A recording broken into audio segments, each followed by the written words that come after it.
Today, I'm going to talk about why the little things matter. So, when a lot of people come to me, they already have a pretty big problem with their dog.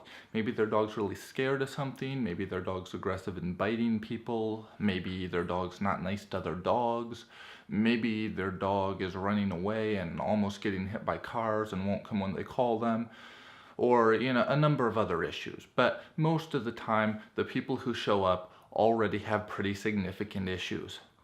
Now, the thing is, all of those issues didn't start out as big problems.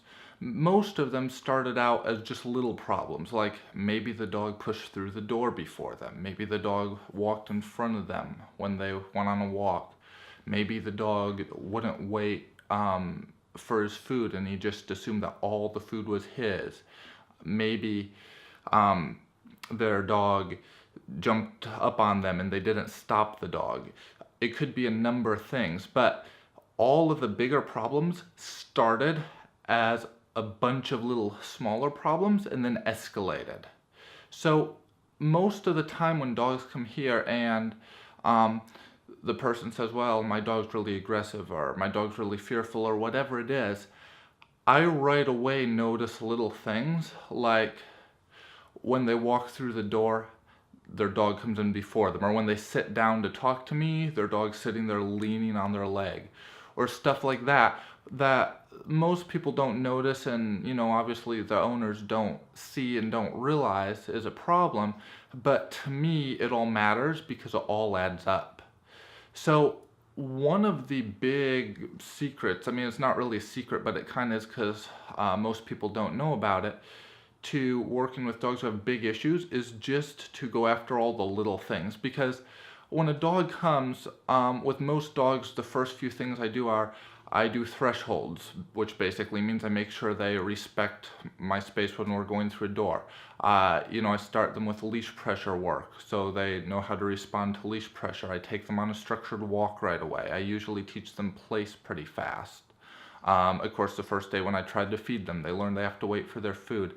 And by doing all those little things, the big issues usually don't surface to anywhere near the extent where the owner described them, because the dog already knows that because I take all those little things seriously, the dog isn't ever going to try to do a bigger thing because they just know it's not going to work out for them. Now, obviously, depending on how bad the dogs are when they show up, a lot of times, we will see pretty big issues, but usually it's just not near to the extent that the owner saw them.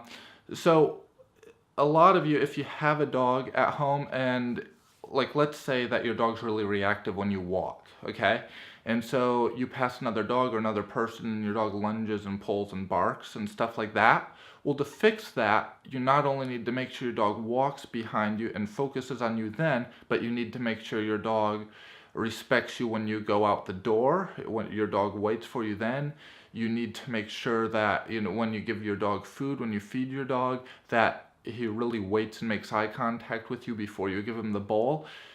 And also, if you're out walking, if your dog just looks somewhere else, and it's not just he's looking around, but it's he actually sees something and looks at it, stop that. Even if he's not barking or lunging or pulling yet, stop it then before it escalates, because if you stop it then you'll never get to the big explosion.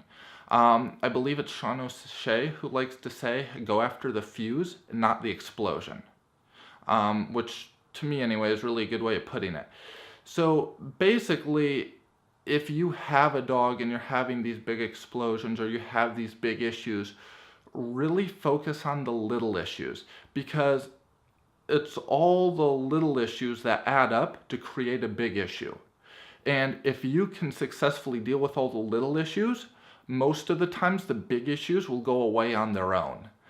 So unfortunately, this is just something that not many people think of, or maybe they know about it, but they just don't know what all the little things to look for are, like I do. But it's really important. I mean, I can't emphasize how important this is enough. If you can't deal with all the little issues, you're never going to be able to fix the big issue. It's just that simple. Thanks for watching. I'm Matt Hendricks with Follow the Leader Dog Training.